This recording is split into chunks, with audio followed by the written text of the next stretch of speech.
The Doctor Is In is a co-production of Ave Maria Radio and EWTN Radio and carried across the EWTN Global Catholic Radio Network. I need you to knock some sense into me. I'm sure you can. Yeah, I don't know. I enjoy listening to you. I don't always agree with everything. All right, enough of this persiflage. So, you want my question? I'm certainly not going to get myself in trouble by telling you what to do. That makes great sense. Gosh, that's good. Did I overwhelm you with words and wisdom? I've got 7 kids. I feel like I could call you every day. What? Wait, you're telling me I'm wrong? Disconnect. Yes, I am, Dr. Ray. You just need to tune in to Dr. Ray, honey. He's got all the answers. Am I right or am I right? Probably. Now, from the studios of Living Bread Radio Network in Canton, Ohio, the hometown of Mother Angelica, here's Dr. Ray.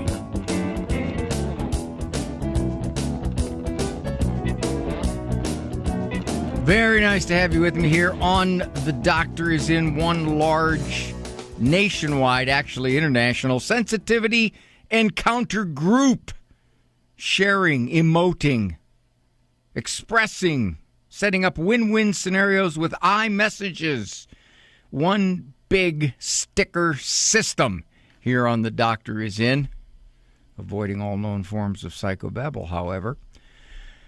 The call number is 877-573-7825, 877-57-EQUAL. That's the number to get on to the program because you are my guests. I take no guests on this program, even though I get an awful lot of e-person, from, various authors, people who would like to parade their knowledge, and that's good, but that's not what this show is. This show is you.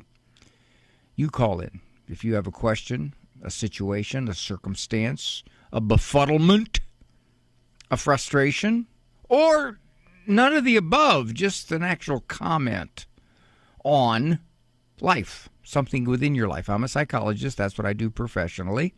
That's what I've done for quite a while. I've been shrinking now for close to 45 years. Yes, I used to be like 6'9". I can't do professional psychology here, but I can interact with you and give you some ideas and thoughts, something that maybe you can throw in the hopper of your options, your hopper options, and see what might work for you and what might not work for you. I'm not here to tell you my way is the way. It's your life. You decide. However, were you to say, that makes sense to me. That does make sense. Hadn't thought about it that way. Okay, I'll give it a shot. I'm grateful. Were you to say, that makes no sense to me, you're way off, I'm grateful anyway. I'm grateful that you have the self-confidence to be wrong. Hey, 877-57-EQUAL regarding kids, families, marriages, circumstances, emotions, development. Generic questions, too, as they interact with the faith. Things that people call in about. Is medication wrong? The Catholic Church teaches that medication's wrong for psychotropic issues. No, of course not. But we can talk about those kinds of things. 877-57-EQUAL. Now, some thanks are in order. I definitely, that's like 100%. Want to thank all the folks in the whole Ann Arbor area, and I don't know how far some people came from, for the 4 TV tapings we did last week. My great guests, Sister John Dominic, Dave Vacheres, Marcus Peter. We had some tremendous guests. Father Joe Krupp made the shows, and the audience, all you guys showed up in mass. En masse. You showed up, and you made the shows. Now, here's something we don't typically do. Usually we have 2, 3, 4 months between tapings. Not so this time around. Good Lord permitting, next week, and this will be really the last time I can make any kind of announcements about this, we will be at the Catholic University of America in D.C. Father O'Connell Hall. That's where we will be taping 4 more episodes, the last episodes of season number 15, Living Right with Dr. Ray, the EWTN TV show. We still are asking for more people in the audience. We've got a decent-sized audience, but the more the better. So here's how you do it. If you go to my website, drray.com, DRRAY.com, right there, smack on the homepage, is the sign-up. There's a link. It takes you over to the website of Catholic University of America, and you can sign up for 1, 2, 3, or 4 shows. Bring the kids. We had a nice big family last week in Ann Arbor. 7 of their kids. That's right. Hey, how many of these big-time people who get big money will actually do their show with little kids sitting right there? Huh? They were being punished. That's right, Andrew. The kids were being punished. I've had that happen. I've had teenagers in there. I asked them why they came, and they said, my mom said I had to. I go, why? Because I'm not doing my chores and I'm not doing my homework. And this is my punishment. I said, wow, it's kind of rough, isn't it? That's a heavy punishment just for not doing your schoolwork. We'd love to have you. Again, please. We don't have much more time to promote. So, and our wonderful affiliate in D.C., WMET, is promoting. They're running a lot of spots. If you go to drray.com, DRRAY.com, that's my website. Right there, I don't know how it works, but it'll pop up. I guess that's what you say. And then it'll tell you where to go to sign up.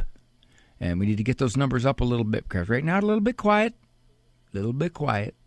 So, delighted. And again, thanks to the folks in Ann Arbor. Psychologists are very, very twicky people. They're wascally people.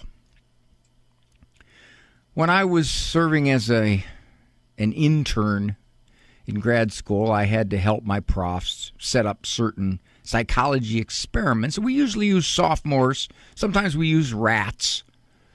And sometimes we use rats that acted like sophomores and sophomores that acted like rats.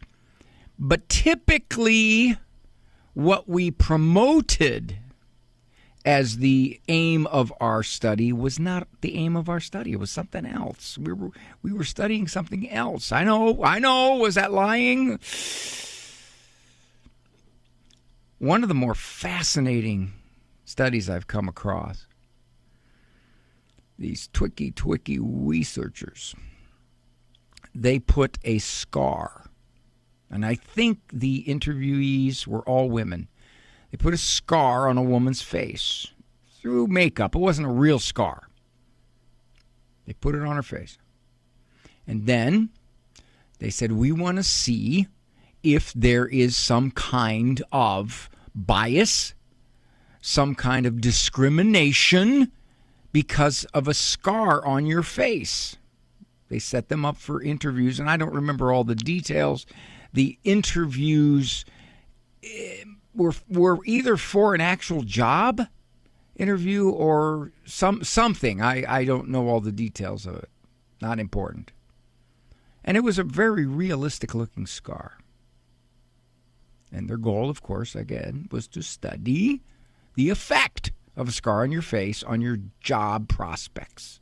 Would the interviewer let that be a factor? Before the interviewees went in, they said, look, we got to do some touch-up here. We got to make this look a little more realistic. In effect, what they did is take the scar away. So they didn't touch it up. They got rid of it. The interviewees went in, went through the process, came back out, and then they were asked, do you think that the scar on your face made a difference? The majority of them said yes. As a matter of fact, I feel they were unduly focusing upon my scar.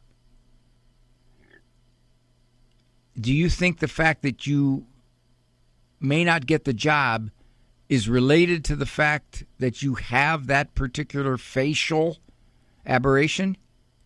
Many of them said yes. Very few said it was not a factor at all. They did not notice anything from the interviewer that would indicate that that was a problem. What was the conclusion? The conclusion was you tend to perceive people's reaction towards you as you expect. These interviewees expected that this scar was going to be a source of discrimination. Therefore, they saw and heard discrimination. They were prompted, they were ready. Their screen was, you are focusing on my particular liability, my facial deformity, if you will, and that is the reason why I either didn't get the job, or in fact you asked the kinds of questions you did, or you were unduly staring at my face, which I don't understand that because you typically look at somebody when you interview them. But it shows you the power of suggestion. It shows you the power of, I am a victim, and you are treating me as a victim. If that is the lens through which I see your conduct toward me, then I'm going to see it whether it's there or whether it ain't. I used ain't on purpose because I know that my lens is you people are going to think I'm uneducated. And I was feeding into that. 877-573-7825. 877-57 equal is the number to call. Get right to you here in a moment. Do you own popular index mutual funds or ETFs? If so, you're automatically own shares of companies that conflict with your moral beliefs. Ave Maria mutual funds are managed to conform to pro-life and pro-family values. Long-term investors can invest in the no-load Ave Maria mutual funds. The experienced professional portfolio managers make decisions based on investment fundamentals and pro-life values. You can learn more about Ave Maria mutual funds today at 866-AVE-MARIA or visit AveMariaFunds.com. In her diary, St. Faustina wrote, "If only I had a spiritual director from the beginning, I would not have wasted so many of God's graces. If even the saints needed spiritual guidance, how much more do we?" The nonprofit Revive app lets you meet virtually with certified spiritual companions, scheduling sessions at your convenience, helping you grow closer to Christ. Your first 2 sessions are free. Download the Revive app today. That's REVIV, and then the number 3. Hello, Steve Ray here from Footprints of God Pilgrimages. The land of our Lord and Our Lady is calling us. We're heading back to the Holy Land over Christmas break this year. We have the best, most reliable guides and services awaiting us. The holy sites are open, and the local Christians are anxious to see us. Galilee, Jerusalem, Nazareth, Bethlehem. No crowds, no lines. Hope you can join us. Find the Ave Maria Radio travel tab at AveMariaRadio.net. CMF Curo is a Catholic healthcare ministry providing families nationwide with a better solution centered around whole health, spirit, mind, and body. Our members share their medical burdens within a faith-filled community. At CMF Curo, our members have access to a spiritual director, concierge services, and other health and spiritual resources. Find out if CMF Curo is a better solution for your family. Visit mycatholichealthcare.com. That's mycatholichealthcare.com.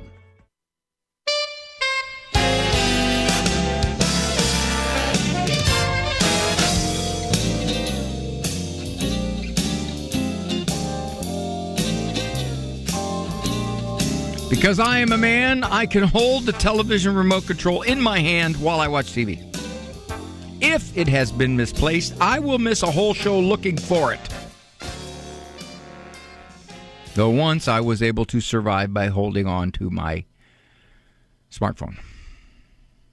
Alrighty, let's see where we're going now.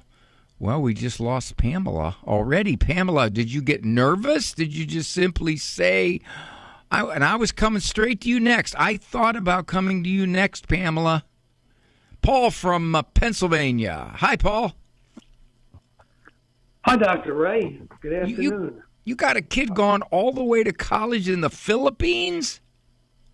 Well, that's where she's from. She's a legal immigrant, and she's going back to finish her schooling there. Oh, okay. She's your So niece. She's interested in psychology, and right. I got your book. We just bought your book, that Jesus is the master psychologist. But, I was wondering if you could offer any tips that how she could avoid or what she could expect, in terms of I know they have people here in the United States are supporting transgenderism and all these sort of things.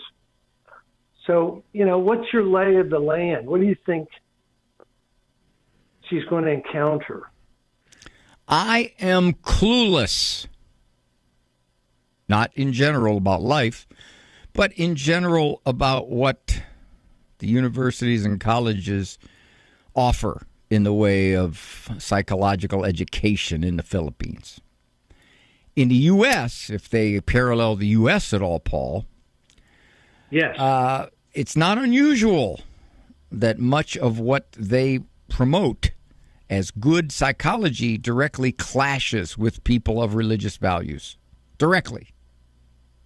Yes. So that would not be unusual. As a matter of fact, one of the things I've had to deal with a lot with people calling me, kids calling me saying, this is what they want me to profess in my college psychology education. This is what they want me to believe. This not only makes no sense to me, but it clashes directly with my deepest held beliefs. What do I do? And I say, well, to the degree you can keep your head down and quietly get your education. I mean, when I was in school, they did that to me. As I look back on it now, much of what was pushed on me would not at all fit well with my own deepest faith beliefs. However, back then, in my mid-20s, I was not so clearly connected to the Catholic faith. So therefore, it was easier for me just to kind of float through it and say, all right, whatever. I think for her, she might do a couple of things, and I don't know how well the profs would take to this. But she can ask questions. My son did that. He was in a class that was really pushing something on him, and he asked questions. He said, well, what about this? What about that?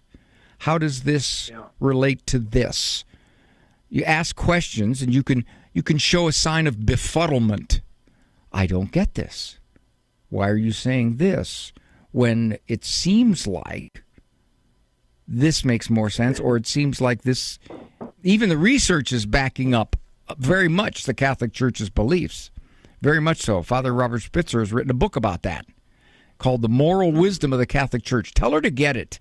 It is, what he basically does is he goes through all of the moral stances of the Catholic Church: premarital sex, homosexuality, abortion, contraception, divorce.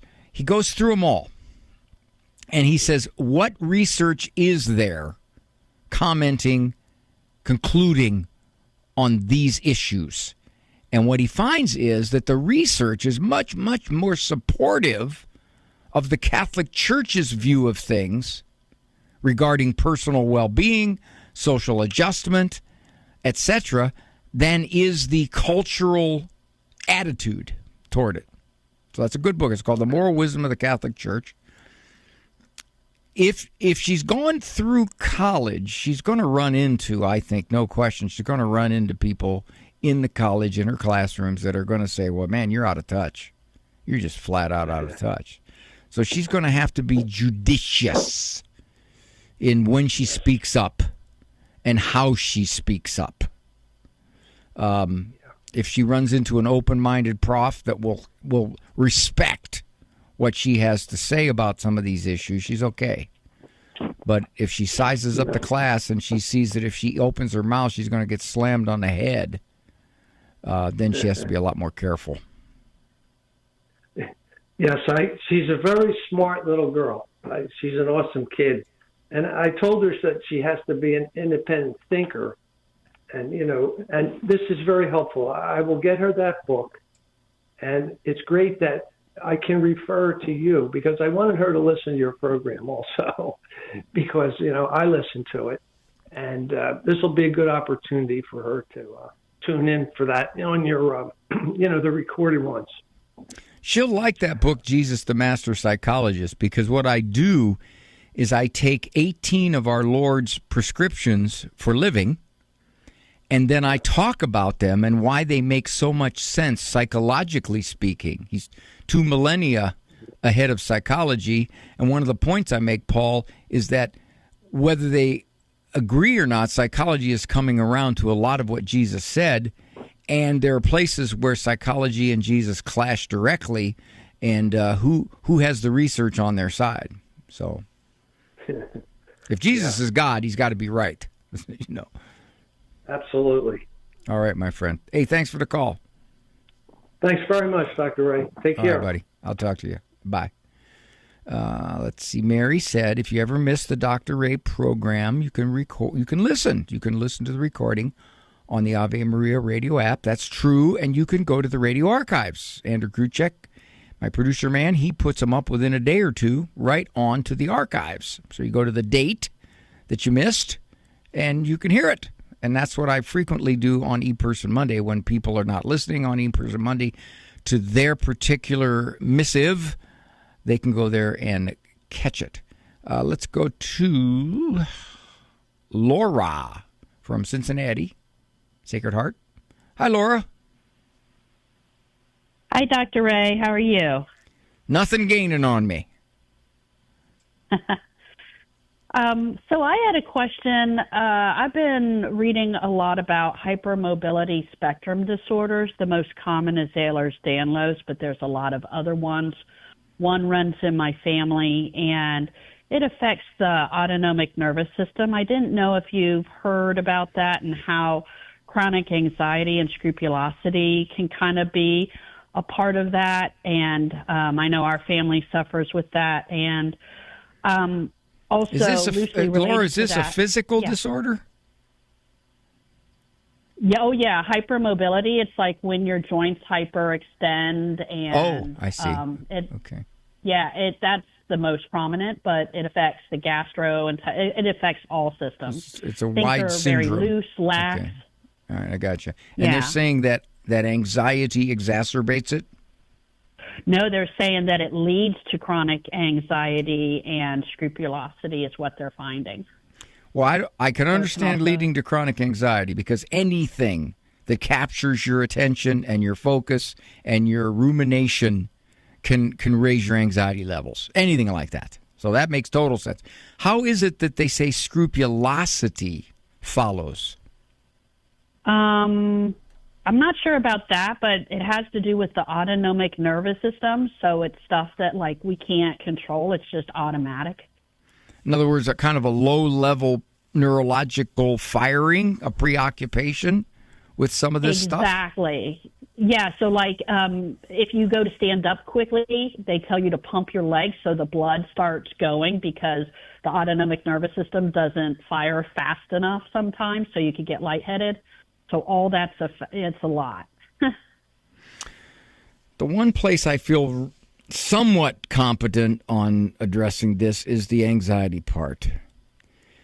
Anytime you have a chronic condition, it is easy to focus on that condition. It is easy to see how that condition can limit your freedom, your movement, your contentment in life. And the more you do that, or the more you worry about the progression of that illness, where will I be 5 years from now with this, the more you will get anxious. Stay there. I want to just comment on this just like a minute or two on the other side, Laura.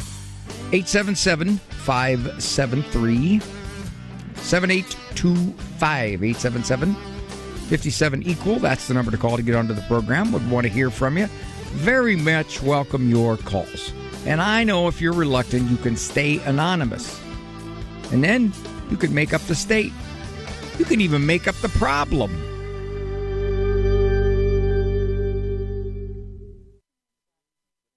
Father Benedict Rochelle. Brothers and sisters, we got to tell the truth in this country. For heaven's sakes, I wouldn't want to go to a synagogue and find that they were having a Muslim service. I wouldn't want to go to a mosque and run into a Baptist service. I don't want to go to a Baptist church and find out that they're having Mass. We've got to be honest to ourselves. We've got to be what we are. I'd rather a good old-fashioned, honest agnostic than a phony Christian any day of the week. There are reluctant agnostics. There are atheists who are searching for God, and they may find Him. But somebody who says they're doing something in the name of God, in the name of Christ, and God and Christ have nothing to do with it, is violating this commandment. I am the Lord your God. You shall not take my name in vain. The people you know and trust are on EWTN. Ever wonder why social networking is such a popular internet exercise? We humans are hardwired for society. It's in our DNA. The human person needs to live in society, the Catholic Catechism tells us. It is a requirement of man's nature. There is a certain resemblance between the unity of the three divine persons and the fraternity that humans are to establish among themselves in truth and love. As Jesus made clear, love of God is inseparable from love of neighbor. Humanity's vocation, says the Catechism, is to show forth the image of God and be transformed into the image of the Father's only Son, Jesus. It is through mutual service and dialogue with one another that we develop our potential and thus respond to the end to which we are called, God Himself. This is Peggy Stanton, and this has been the Order of Malta's Minute with the Catechism.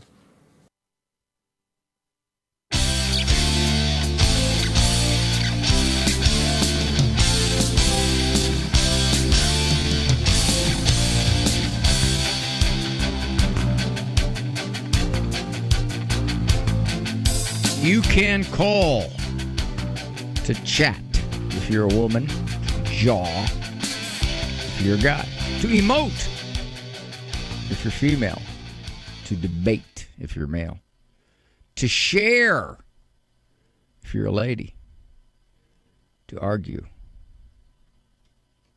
if you're a guy. I'm talking to Laura. She has an interesting situation. She had a disorder that I've never heard of, and it sounds like a relatively rare disorder. What is it again, Laura? They're classified as hypermobility spectrum disorders. They're genetic conditions usually. And they affect body parts other than the joints. Yes, whole body systems. Do you have that? Yes. Yeah, mine is called Stickler syndrome.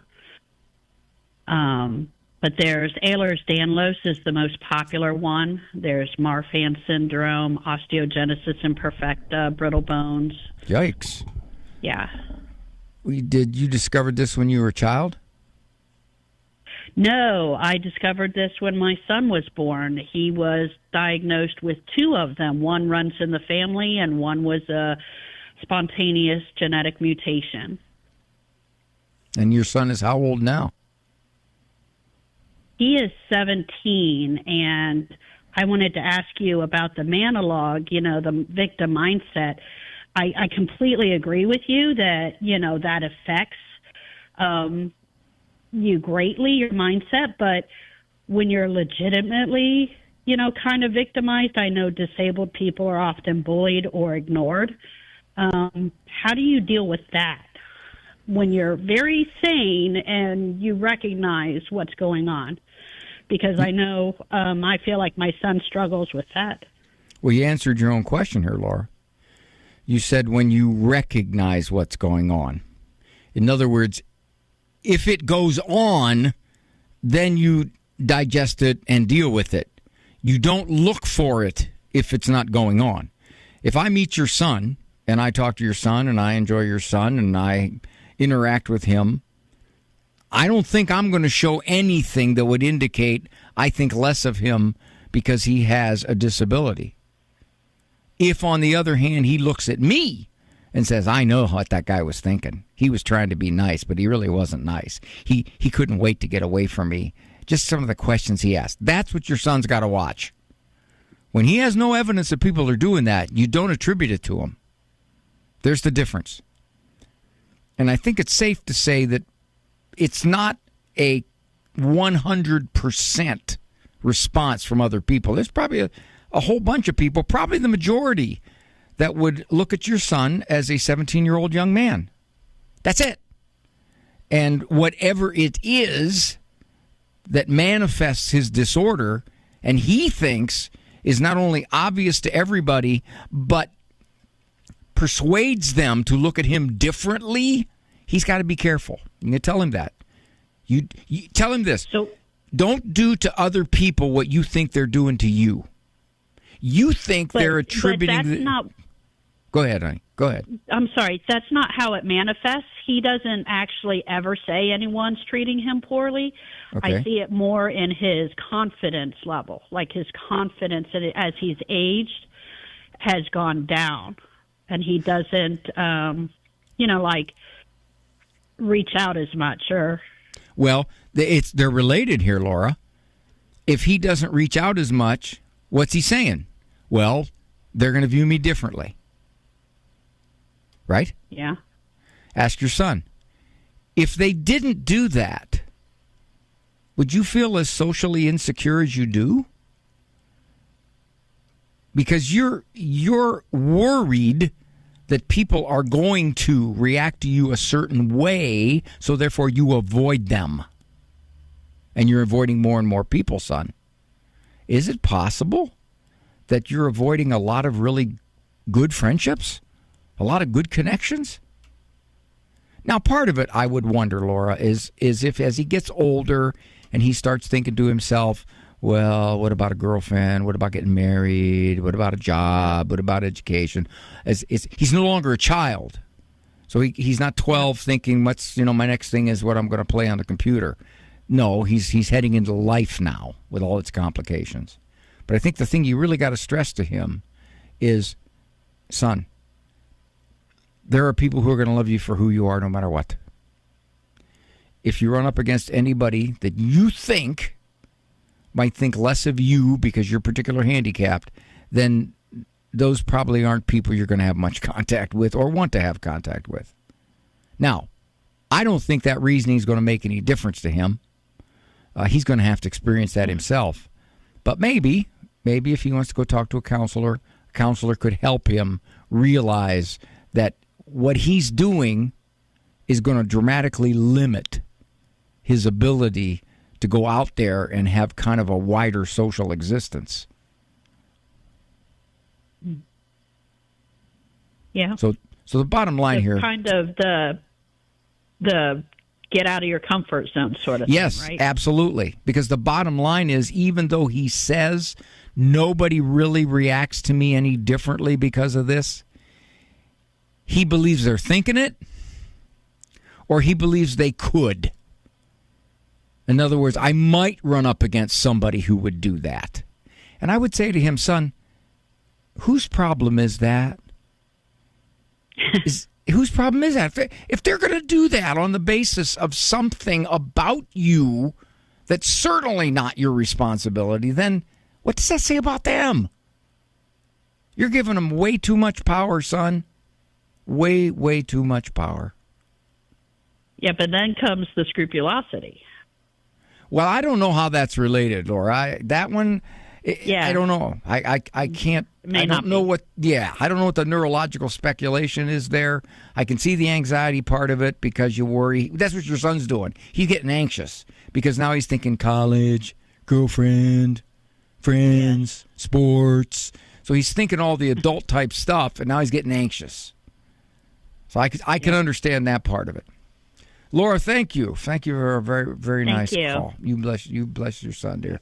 All right, this is Dr. Ray, 877-573-7825. Still got a call up there. I want to talk to Marie. She's waiting patiently. Pamela left. Pamela's husband wanted a divorce, and she was questioning. She wants to do God's will, help her sort out God's will. Well, I'm no theologian or priest, although sometimes people call me Father Ray of this program, they, in fact, ordain me probably within about 4 seconds, which all these poor priests who get 9, 10, 11 years of education, I can do it in 4 seconds. Well, the other people can make me do it in 4 seconds. I can't really. 877-573-7825. EWTN radio partner, Pax and et Bonum, Peace and Good Radio, serving Albany, Saratoga Springs, Hudson, Esperance, and Cherry Valley, New York. 15 years on the EWTN Global Catholic Radio Network. Tom and Laura Threlkeld and a great team there at WOPG AM and FM. Really neat. Congratulations to you guys. 15 years. Way to make it work.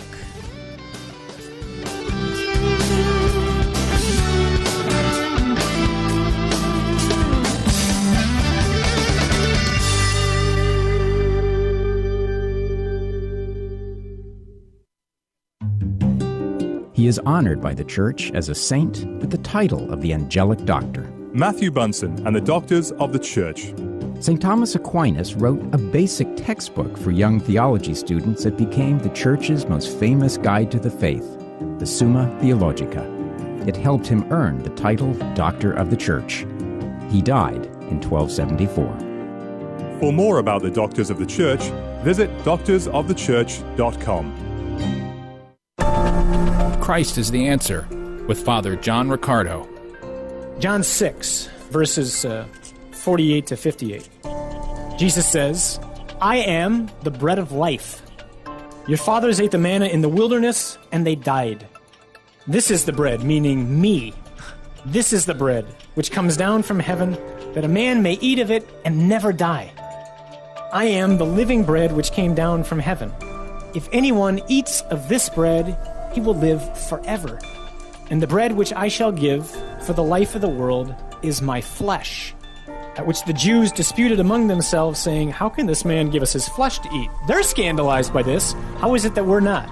How is it that we just hear this and go, oh yeah, I know that passage? They're just outraged and at least perplexed. Sane people, inspired teachers, wise men, prophets don't say things like this. Strained or broken relationships are a given in most of our lives. Friends fall away, siblings drift apart, children sever ties with their parents, and despite our best efforts, these painful fissures are difficult to mend. Hi, I'm Dr. Ray. If you want to learn how to communicate better with the difficult people in your life and be a more easygoing, more forgiving person, check out my book, How to Get Along with Almost Everybody. Check it out. And all my other books on the store page at AveMariaRadio.net. That's AveMariaRadio.net. You know, that banjo is something you can't really be depressed by. Really hard to be depressed with a banjo. Harmonica, too. Tough to be depressed with a harmonica.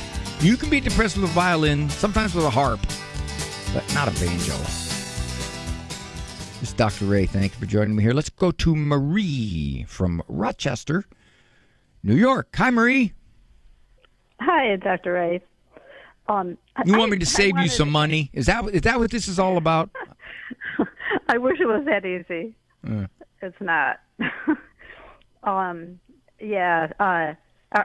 daughter has some mental illness that's untreated, and it's gotten worse over the 2 months that she's been home, and now we have to ask her to leave, and we never expected to be in this sort of the quandary. And at first we were going to, get some kind of housing for her. And then we were told by some people that, some of the counselors and people we knew, that we should just have her go to social services. So now I thought I'd ask how you felt about it.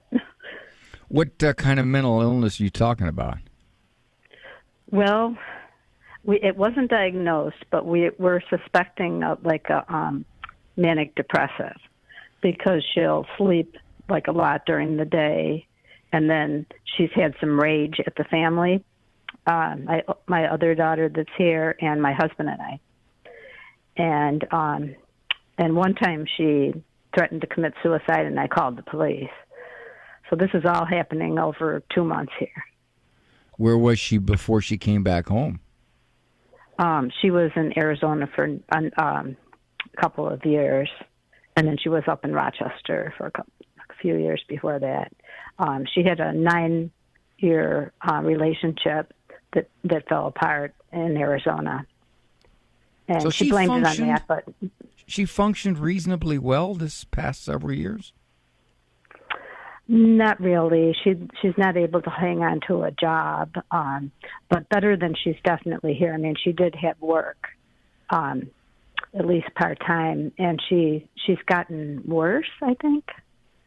Definitely, because she was able, like in Rochester, to hold jobs at least for a certain amount of time, and then things weren't that good, and and some volatility, but now it's out of control almost. Now it's dangerous. She can get violent. Yes, yeah, she hasn't gotten violent, but she does. Well, maybe you would call it that. She's thrown things. She hasn't. I'd say that's violent. Yeah. Yeah. Okay, so you're looking at a picture. It sounds like a picture of a young lady who she's late 20s?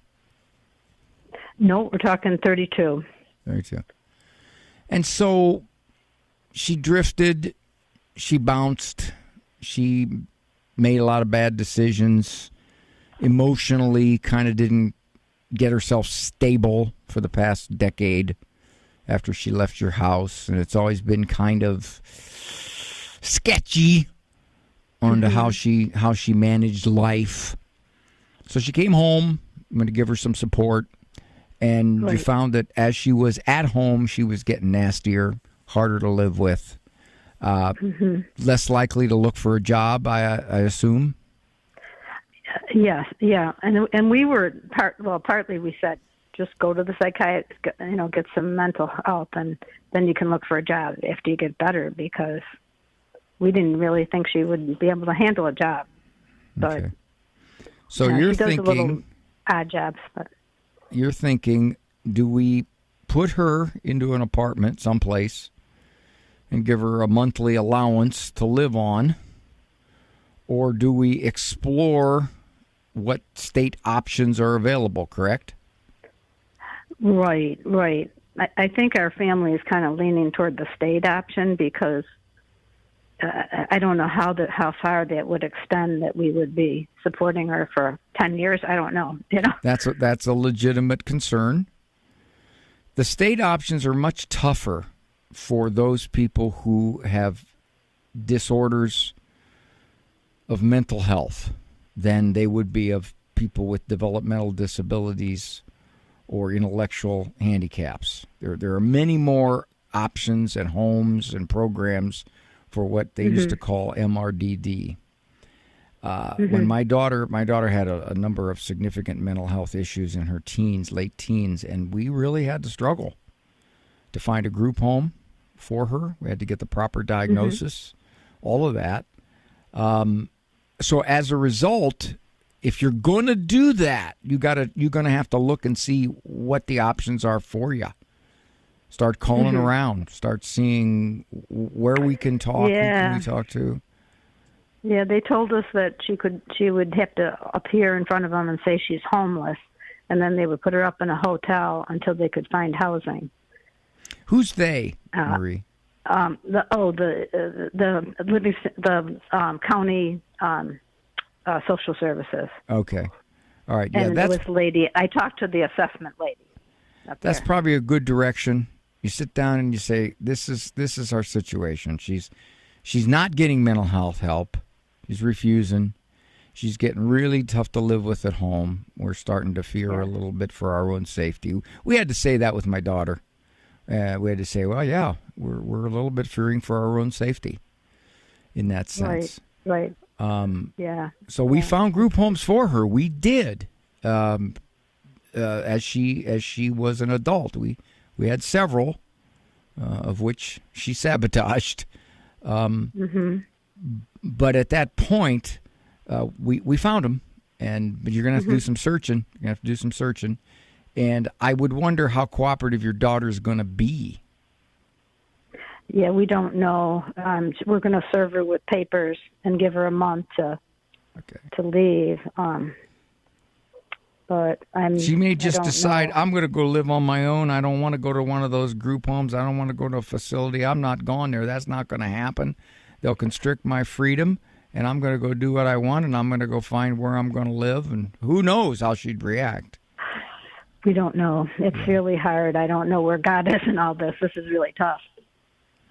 Well, he's there with you, but at the same time, obviously, he's not going to cure and fix every disorder that everybody has everywhere. You know, that's the thing. Mm-hmm. Yeah. Your situation is you make your best judgment. You say, this is the direction we think is the best for us to go. And if you keep second guessing yourself, if you say, yeah, but what if it isn't? What if we should have done this? What if you can't live like that? You can't live like that. You're not God. You can't say, this is the absolute best option. You can't know that. No, we don't know what's going to happen. We thought we had a couple of beautiful options for my daughter, and it blew up in our face. Okay, so we're going to second guess. We're going to say, this is what we thought at the time, given what we knew. This was the move we made. Right. We don't know if she'll take what we're thinking. My daughter didn't. So this is what you're going to run into. But then you'll decide as a parent. You'll say, well, for whatever the reason, given what she wants to do, she can't live here. Right. That we figured that out. That is not too unclear. It's just what happens when you close the door to her. Yeah, that you're going to have to be ready to respond to her reaction to whatever you choose. Well, I think we're going to get extra people around when we do that. Oh boy, okay. I got that part. I know what you're saying. Extra people. Yep. All righty, dear. Good luck to you. God guide you. All right. All right, honey. Thank Bye. you. Thank you, Dad. Right. Bye. This is Dr. Ray heading into the last segment. Getting paid for this? Amazing. Do you own popular index mutual funds or ETFs? If so, you're automatically own shares of companies that conflict with your moral beliefs. Ave Maria mutual funds are managed to conform to pro-life and pro-family values. Long-term investors can invest in the no-load Ave Maria mutual funds.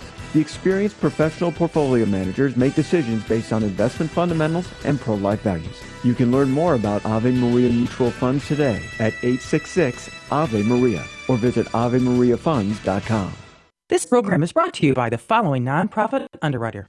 Are you longing to hear God's voice? Lord, Teach Me to Pray, the free Ignatian prayer series will open your heart to His voice, to the peace you are seeking, and the only love that fulfills the human heart, Jesus. God is calling you to true joy, knowing Jesus personally. Lord, Teach Me to Pray is free. Go to LordTeachMeToPray.com, click on the red box, order the Lord, Teach Me to Pray series now. Go to LordTeachMeToPray.com. Life's uncertainties can arise without warning. And without a clear legal plan, your wishes may go unfulfilled. Through our partnership with MyCatholicWill.com/AVE, you can designate guardians for your children and allocate your assets to the individuals and causes you hold dear. Create your will at no cost from the privacy of your home. This Thanksgiving, take time to prioritize your family's peace of mind. MyCatholicWill.com/AVE. This program brought to you in part by Ave Maria, Florida, a big kind of small town where golf carts take you everywhere and there's always something fun around the corner. Discover championship golf, resort-style amenities, and a town center full of shopping and dining. With Ave Maria University and Ave Maria Catholic Church at its heart, it's a community full of connection and charm. More than 25 model homes are available for viewing. More information can be found at AveMaria.com. That's AveMaria.com.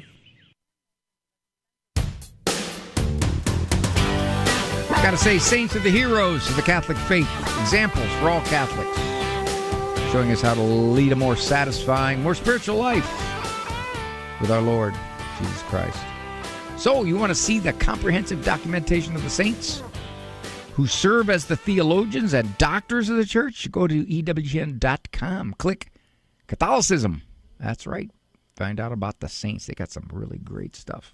Amanda, from Waynesville, Ohio. Yep. I know where Waynesville, Ohio is. Go through there a lot. Hi, Amanda. Hi, how are you? How old is your son? He is about to turn 12 in next month. You getting in trouble at school? Not necessarily. I mean, a little bit of trouble, but just more socially having trouble with peers. He struggles with ADHD, and even on medication is still very impulsive and kind of can be loud. And I think that maybe affects him with peers at school. And also, you know, we're trying to help him at home, but I've talked to you several times, and I'm trying to take your advice. We have given him way too much freedom with, you know, PlayStation, phone, YouTube for a little too long, especially with his ADHD, and now trying to rein that in and take some of those things away. It's like his behavior has gone like through the roof. Well, you changed the rules. Amanda, you changed the rules on him. That's why he's mad. We did, and I know that you said that we are allowed to do that as parents, and it takes courage to finally do that. And I prepared my husband and myself that I said this is going to get worse before it gets better. My concern is that he comes home saying that everyone hates him and his life is terrible and he wants a new life, and he's just very down. And I know when you have been given freedoms and then they're taken away and then you're not like everybody else at school, of course he's going to feel like an oddball. But he's mad at life and he's mad at you. Very, very mad at me. Yeah. How dare you? How dare you make these changes now? So unfair. Right? Yes, that's exactly what he's saying. And you prepared me that he was going to be that way, but I think my concern now is that, you know, the way he's acting and what he's getting back from his peers at school because of where he is right now, I'm like, do I consider taking him out and maybe homeschooling him and getting him into a better place and then kind of releasing him back into the wild, or do you think that's extreme for me to No, I don't think it's extreme at all. I would wonder how he'll cooperate with you if, in fact, he's coming back home and he's deciding, hey, this is play school, and who's mom to do this with me? I don't want to do my work. I can get up at 9 o'clock and go pee for a half an hour and then get a drink and then go outside, and then when she's calling me and I'm ignoring her, you'll have to figure out how to deal with all that, discipline-wise. Right. On the other hand, it's not unusual. Sounds like a Tom Jones song. It's not unusual when you have a kid who's had a lot of freedom and permissiveness for this kind of reaction. I'm miserable now. I'm unhappy now. Life stinks now because I was doing fine before. Well, in fact, he wasn't doing fine before. He was just as unhappy. But the difference is now you're trying to protect him from some of the stuff that he wants to get attracted to. Yeah. Some of it too. And is I do worry about the things that says, you know, with we just started him with a counselor, and she did ask him a lot of questions, and he didn't say he was, you know, thoughts of suicide or anything like that. But I just worry as mom. You know, I worry about his self-esteem and how low it is, and you know how down he seems, and I know they're not supposed to be happy all the time, but it's hard because I don't want to miss something, and then he's, you know. You can't parent in fear, I don't know. Amanda. You cannot parent in fear. You can't say, if I'm going to make what I think are good judgments for his well-being, how will he react? And if he reacts a certain way, I'll never forgive myself. You can't parent like that. You're going to have to say, this is what I'm going to do as a parent. This is my best judgment, and I'm going to deal with his reaction and deal with how he responds to this. You got him seeing a counselor. You got him talking to somebody. The counselor will tell you if, in fact, he or she sees that that this kid is so distraught about life that he needs to have someone keep a close eye on him. That's very, very true. But on the other hand, though, if you do bring him home to homeschool, he may resist that too. He may, on one hand, say, I hate school, but on the other hand, no way am I coming home. My friends are at school. I don't know. I'll have to see how he'd react. Well, and I kind of thought about, because he does come home sad so often, I thought, maybe the next time he comes home saying, hey, is this something you would be interested in? I wouldn't want to rip him out just because I'm so scared that how he's getting treated. If it's something he would be open to or something he would want, I would definitely want to know his opinion. Well, yeah, how I he would would definitely feel about think it. feel him out. There's no what. You can ask him about this. But he's not the main determinant. You are. His opinion counts, but it isn't necessarily a veto opinion. Amanda, I got to run. Yes. I got about 10 seconds left. Thank you for calling, dear. Good luck to you. This is Dr. Ray. Start the music, Andrew. Thank you all for joining me. Go to drray.com to sign up for the show. For information on Dr. Ray's presentations, books, and CDs, visit drray.com and follow him on Facebook and Instagram. The Doctor Is In is a co-production of Ave Maria Radio and EWTN Radio and carried across the EWTN Global Catholic Radio Network.